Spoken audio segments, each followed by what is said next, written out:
A poor boy once made a quiet promise. "I will pay you back when I am rich."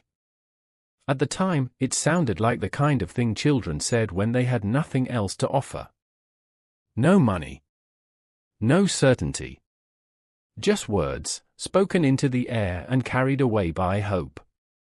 Before we go any further, if this is your first time watching one of our videos, please take a second to subscribe. Your support truly means everything, and it helps us keep bringing stories like this to life. Now, let's begin. The boy's name was Daniel, and he had recently lost his parents. Hunger followed him everywhere now, a dull ache that never quite left. He had nowhere to go and no one waiting for him. So he walked. Past houses. Past shops. Past places where people no longer looked twice at a child alone. By late afternoon, the paved road ended.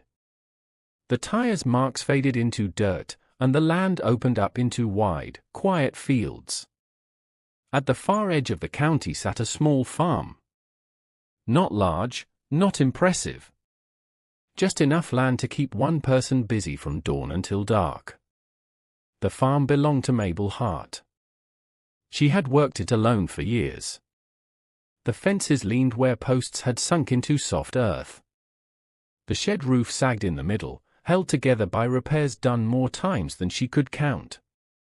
Still, the rows were planted straight.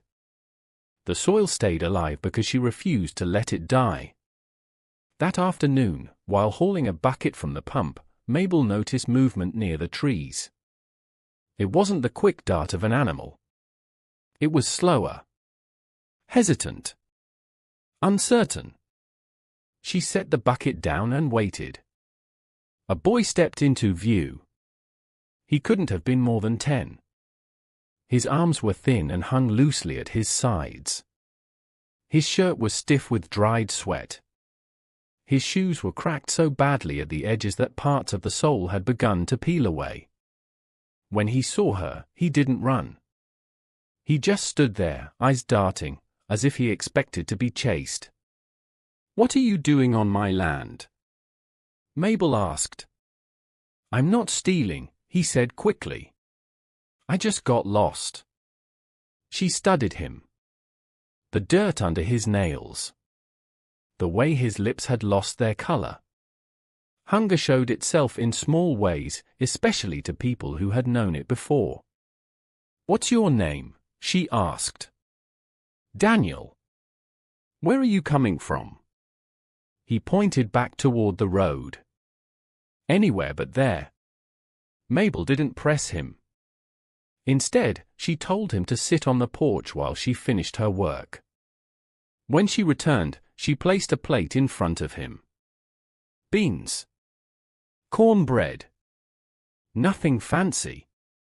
Daniel ate like someone afraid the food might vanish if he slowed down. When he noticed she was watching, he apologized, mouth still full. That night, he slept on a folded blanket near the stove. By morning, he was still there. By the third day, Daniel stopped asking when he should leave. Mabel never said he could stay. She didn't need to. Instead, she handed him small tasks. "Carry this. Hold that. Sit still and watch." He followed her quietly, learning without being taught. Weeks passed. Then months. Daniel learned the farm by watching her hands. When Mabel rose before dawn, he rose too. When she paused to listen to the wind, he waited. She showed him how to rinse grit from beans, how to smell soil to tell if it needed water, how to recognize rain before it came by the way birds lifted from the ground. Food stayed tight. Mabel stretched meals by habit, cutting portions without mentioning it. Daniel noticed anyway. He began pretending he was full, leaving bread behind so she would eat it later. When she realized what he was doing, she scolded him once, then let it go. Survival made its own rules. One winter, Daniel fell ill. Fever burned through him, leaving him weak and shaking. Mabel sold tools she had relied on for years and walked miles to buy medicine. That night, coughing kept him awake. "When I get rich," he whispered, voice thin, "I'll pay you back." Mabel smiled. "Tired, but real." "You focus on getting better," she said. "Life collects its debts in its own time." She didn't know then how true that would be. School officials came after a year. Forms were filled. Questions were asked. Side glances lingered on the boy who was not hers. Mabel signed what she could. Packed extra biscuits when lunches became a problem. Stitched shoes late at night when soles wore thin, her fingers stiff and numb. The farm aged with her. Daniel grew taller. His shoulders widened. His voice cracked and settled. He learned which fence posts leaned and which could still hold weight. Where water pooled first. Where corn survived longest. The land raised him as much as she did. People talked. At the store.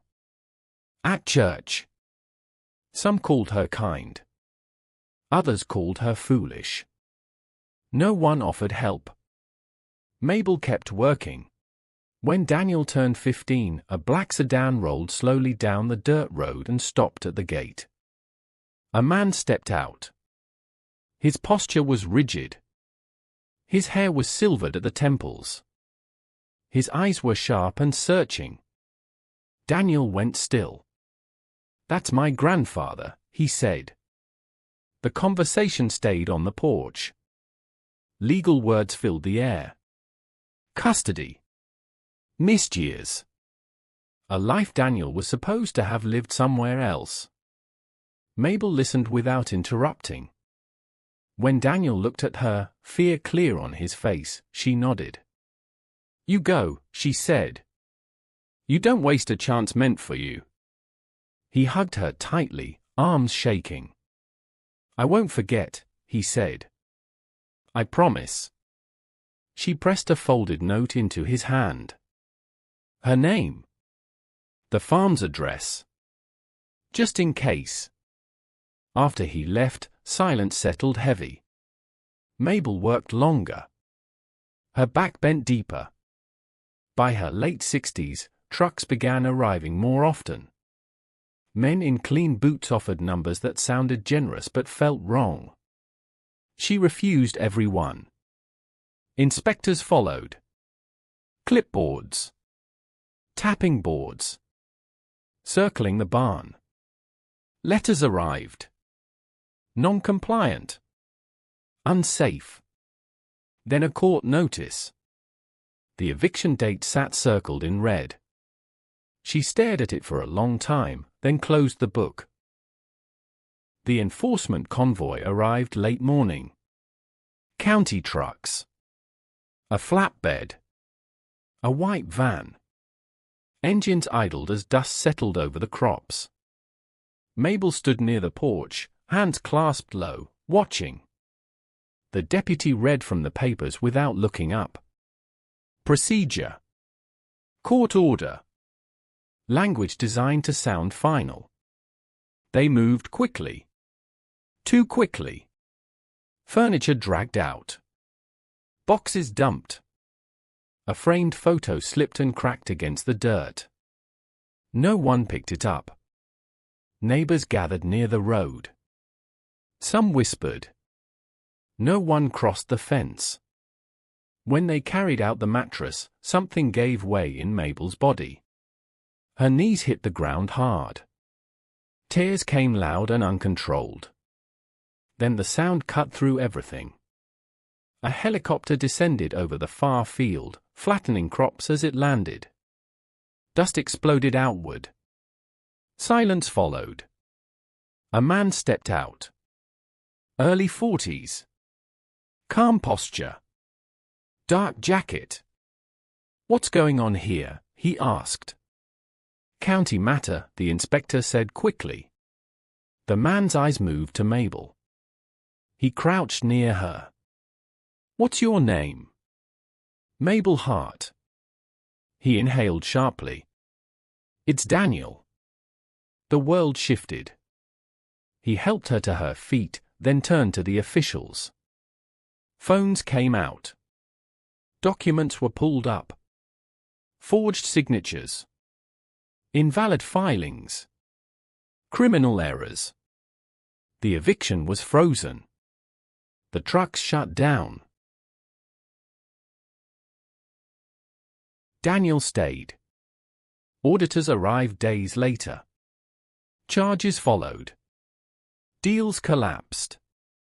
Quietly at first, then all at once. Daniel returned often. New equipment. Irrigation. Workers hired from the same town that once looked away. The farm became protected, preserved, untouchable. Mabel slept without listening for trucks. You kept your word, she said one morning. I just showed up late, Daniel replied. The land stayed hers. The promise stayed whole. And for the first time in years, Mabel went inside before dark, leaving the door unlocked, trusting the quiet. If this story moved you, remember this. Small kindness can outlive time, power, and money. Someone you help today may be carrying your name for life. Please, tell us where you're watching from, and don't forget to subscribe for more stories where quiet choices return with unstoppable force.